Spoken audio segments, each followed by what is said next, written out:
Excuse me, madam. I am a business partner. Mami kebi bincho. Tinatet venicare. So who you swa? A CSC ho. Emma hoye kama. Emma hoye obe moi.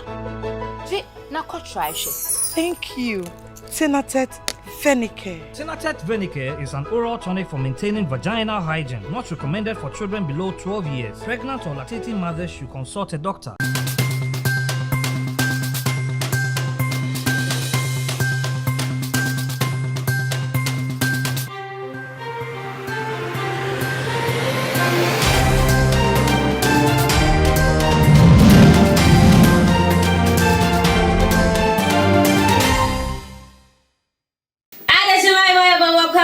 Ghana TV so every do some hold wire bobo yade abeso mo kasia bo kwanso wey eya kasia bo te o show me live YouTube, Facebook and Instagram. So any day you can watch me subscribe, like and share Emma for friends who me and should be me amaje bre amene kasia bo yi abeso mo me da chehima ajwa na tema refisa wo wa dwenche ebefa comment section no ede amame mbesimi akenkan na kama so ede amawo afeye mfika kasia bo no ase.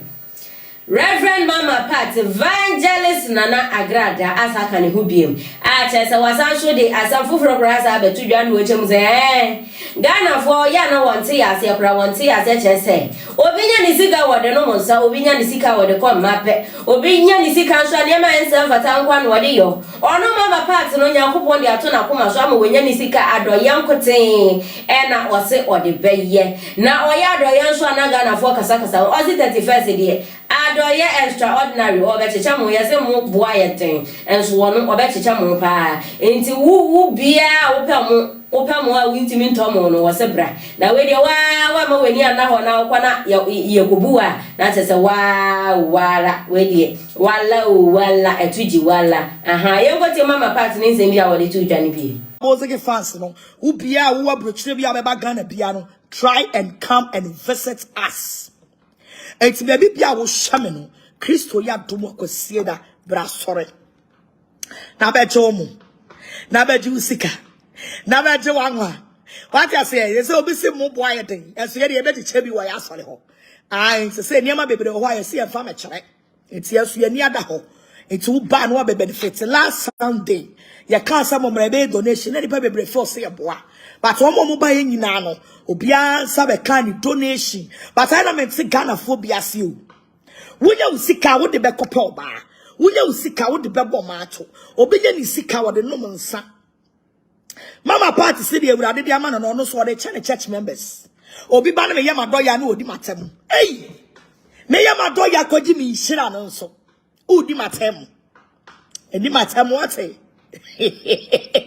edi matem what ai edi matem e donation e na me ye enti no o pa won so betimi aba na wa ba beji donation no ebi atmase enti e number no ene ewo ho no ya hwe omane ewo ase no obetimi support ye ministry no na donation no ya so yetimi aye ne kese na ebi aso bibia so Chese maame no we steady Ghana fo ehu pa we steady ye hu se Ghana fo bi ejimi nti nyade a wo besachira chese ni sika ya kwagije nyina no maame ne befanya zakwan bi so e de abegije nti bronya yi na me kra minim za maame obetwa bronya no wo ho minim so obetwa bronya no wo se ho na Ghana fo enya wutire jijim enso wenyaba polisi fo na enya yi wenyaba nti wa ma weni na ho na ubefe ni bre boni hunti na wa kosa ukwaje mu na ukwaje ntuma na de obekwa akwoto de ukwoto ana boko na de abese wodem na wa wo de asa ho boko menka mpu ema obi emete zanze maame no onam ho no wonya ni bibia kwa maame no onam ho no chese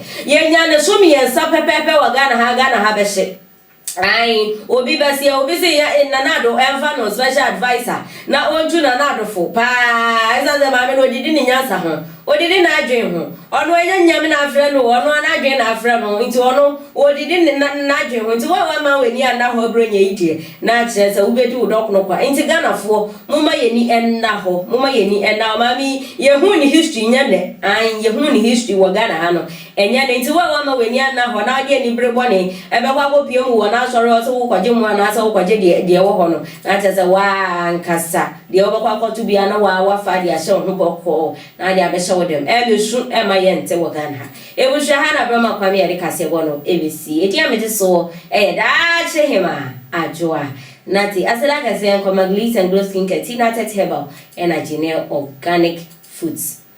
Jadi ho nkoma production crew, Agradaa. Tribulus terrestrix, Kayani, Panex Caltrop, Jingo Bilaba. Sawa di nuya maboswina, and when you are setting at 230 album, we are Bema now no more, and Mama Wadis Kuma would drown us to me, Bajuma, and more energy, stamina, and vitality, and Fawunia Juma, and one is our Banumbi, but Bajuma Saum Reda, Kinaata 230 Heba, a young conqueror. Power to the people, Mitchell 230. So our what feeling? Hold down, my back. Kinaata 230 Herbal. Kinaata 230 Herbal is a full supplement for rejuvenation and vitality. And no sa ebra offer sa edrowi. Oba wafa yefunu. Ne all man e banofo. Ene akola ondi emfie duoche.